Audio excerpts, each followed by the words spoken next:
Concerned about you overcame them, but in the first half there you had a couple, miscues defensive wise.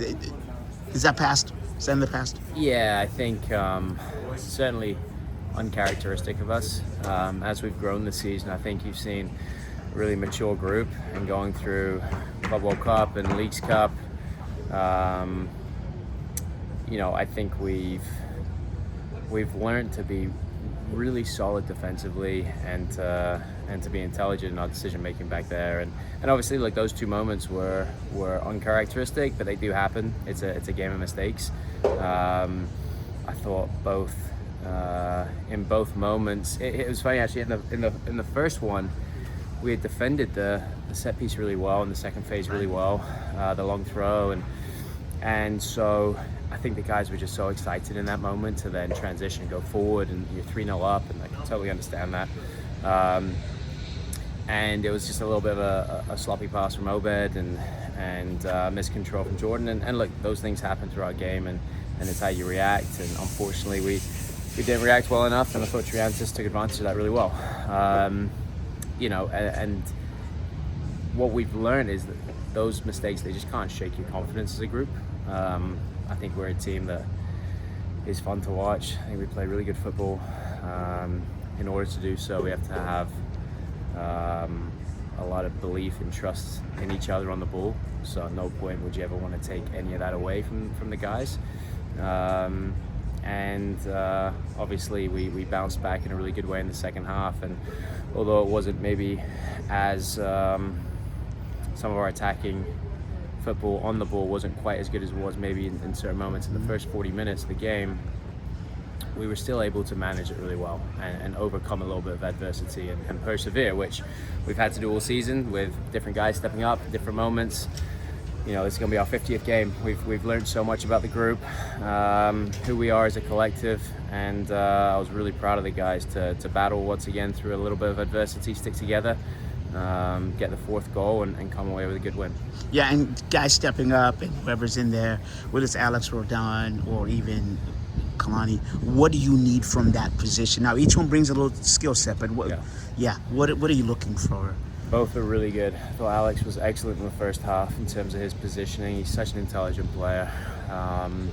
Where we want him on the field, and he understands tactically what we ask of him week to week, which it changes depending on the opposition. How they were pressing in different moments of the game, really important about, is he off the back shoulder of the front three? Is he a little bit higher up? How can he facilitate more in the attack? And Kalani, different skill set. Obviously, we saw a couple times where he drives inside so well and finds solutions for us, and I thought we actually put him in some pretty tough spots early in the second half, and he dealt with them so well. It just shows his mental fortitude, and to come into a playoff game, halftime, I was so proud of him, just so ready to compete and give his all. And we have so much trust in him. He's played in big games for us this season, and again, just understanding the system we're playing against with wingbacks, how you position yourself far enough away to drag them out, where do the gaps appear when you do drag them out. What type of balls can you play down the line? Who's playing ahead of him? Obviously, it changed a little bit in the second half when Jordan and Jesus switched flanks. So that changes Kalani's references a little bit about what he can do with the ball in terms of finding forward options. But no, I was really proud of both of them. I thought they both had a ton of good moments in their minutes. Yeah, the defensive acronym of your forwards is underrated, and Brian brought this up, and then I went and saw the film. There was a play late in the game where Jordan came all the way back and just intercepted that pass. Yeah. Just how important is that? Yeah, it's what we've built our identity on, is the collective, and for sure that means everybody attacks and everybody defends. And I think midway through the season, I really felt like there was a little bit of a shift and a real clear understanding of this is how we are going to be really successful, is if everyone buys in, both sides of the ball. Jordan has been that guy throughout his whole career. He is so committed to the group. He will play wherever for the group. And I think throughout the game he played in 3 different roles and was really effective in all three. Obviously, you know, in terms of scoring goals, but also just being a real threat behind, giving them a lot of issues. Also good coming with us back to goal and keeping the ball for us. And then the defensive effort is massive. And at this point in the season, that's what it takes to win these games. Yeah, I've always said, if Brian Smith can make Clint Dempsey play defense, he can make anybody play defense. I think you talked about that. The underlying principle of this team. Everybody plays defense.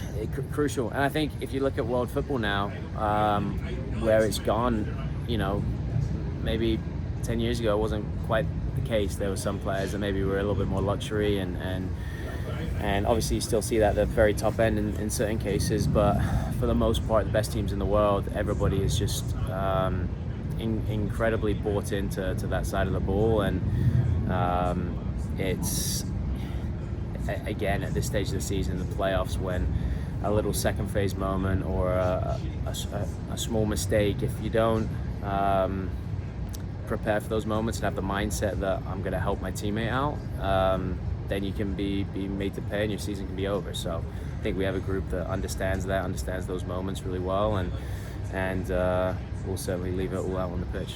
Last one, is that maybe, you talked about kind of the evolution, my word, but just now players understanding how important defense is that also due to transition?